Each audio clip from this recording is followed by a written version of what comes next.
It's Svetlana Buko. How are you today? Matthew, thank you very much for having me at your channel. It's a great honor for me to be able to reflect and share how things are going in this part of the world.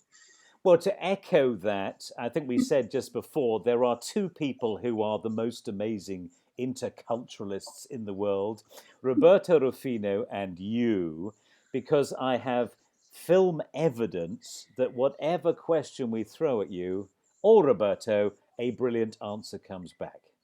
So that is a compliment, and it's also creating many, many expectations.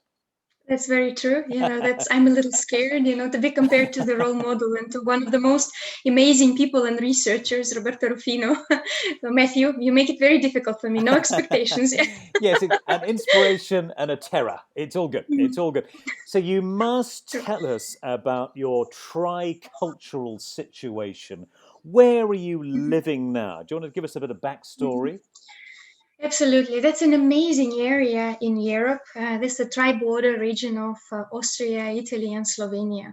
I'm based in the unique city, which is Nova Gorica and Gorice. And Nova Gorica is the Slovenian city, and Gorice is an Italian city. So it's really a fantastic place to explore, to research the cross-border cooperation projects between different parts of Europe, between different countries, between basically different mindsets and the situations. And at the same time, it's a unique place to be also considering that during the COVID that the borders reappeared again. So we have a lot of the things that are happening on the daily basis related to the cross-cultural communication and perceptions in this tri-border territory. No, sounds good. Oh, it sounds doesn't sound good. Sounds a disaster. But there we are. So you have this unbelievable. I guess it's not unique, but it's rare to have. I mean, your town really is split in two, isn't it? Mhm.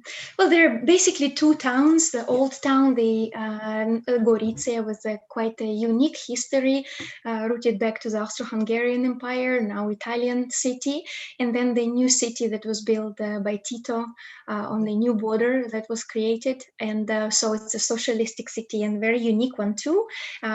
It's a province to some extent. It's a province of Slovenia, the southern border, and at the same time, it's kind of a provincial area of Italy as well.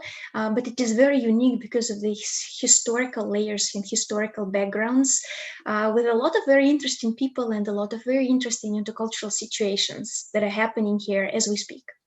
And obviously, that's why you went there. So you were drawn. I'll just Mhm. maybe go back to that. So you found out about this Mhm. unique local scenario. Is that and Mhm. you just thought I must study it? Was that your motivation? Yes, I started with a bigger project, which is the cultural intelligence studies, the adaptation of the CQ scale for the post-socialist countries, and I worked in Ljubljana and in Belgrade. And the findings were very interesting. That in the border regions, the CQ levels are different than in the overall Yeah, country. yeah. So that was part of the reason why I had a chance to explore a little more the cross-border aspects. And now I'm looking into a very, very interesting research question: is the cultural competences development in the cross-border regions. It's basically how cross-border and how border territories are serving as the laboratory for daily development of intercultural competences. Wow, wow, wow. Okay, so I was going to ask you a simple question, which was what are the extra competencies for a border individual versus at what we might Mhm, call a hinterland or a middle country thing? So is mhm. that have you gone beyond that? Have you gone beyond the sort of mid-state versus border? So you're Right. really looking at this as so where are you doing it all backwards? What they are doing that could be made into an intercultural model. Is that what we're doing? Mhm. Exactly. That's a vice versa situation. Basically, there's so many studies that are done about the intercultural communication. There are so many experts who are teaching about intercultural communication. And usually, in the cases, you take big countries like Russia and United States of America, or Japan and Germany, for example, right? But at the same time, there are not very many points of references to. Um, additional countries and additional situations, and there's not too much research that is done specifically. I'm talking about empirical research, both qualitative and quantitative, about the situations that are happening on the daily basis, where you don't have to take a plane and fly from Moscow to New York, right? But all you need to do is basically get out of your house and cross the street, literally. And this is how you go from one country to another, in this case. Cafe 1 to Cafe 2.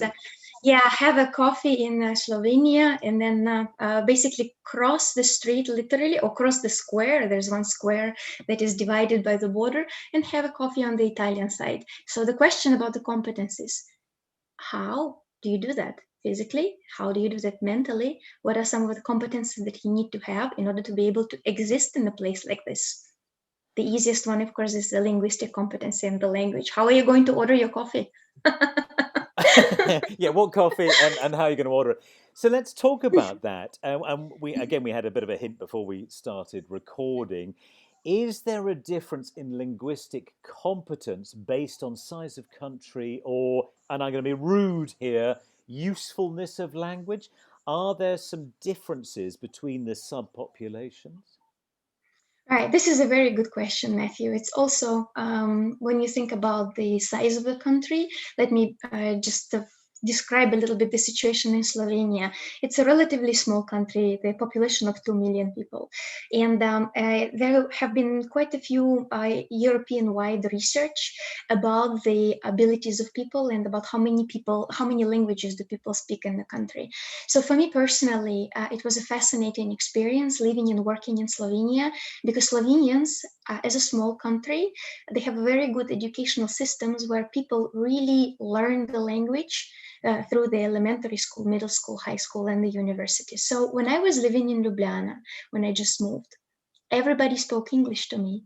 And I'm not talking about university. No, it's not just uni. It's understandable, but also my dentist, also my mechanic, really, and my, the landlord also. So as a result, I was really impressed the different generations, and of course a lot of my friends were also English speaking when I started my journey and my research in Slovenia.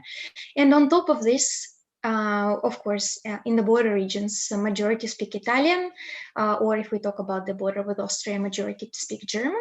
And people also speak Serbo-Croatian, because it was also part of the educational endeavor, and Slovenians go to the Croatian coast during the summer holidays. So it's also part of the linguistic competency, which is really amazing.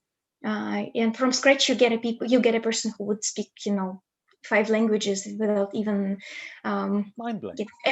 emphasizing this on the daily basis, because it's a normality of the smaller country, I guess, a country like Slovenia. This is my general observation. This is reminding me of a similarity in terms of, say, Belgium, which would have this sort of bicultural idea, and then this fluid movement, sentence by sentence, into one country or not.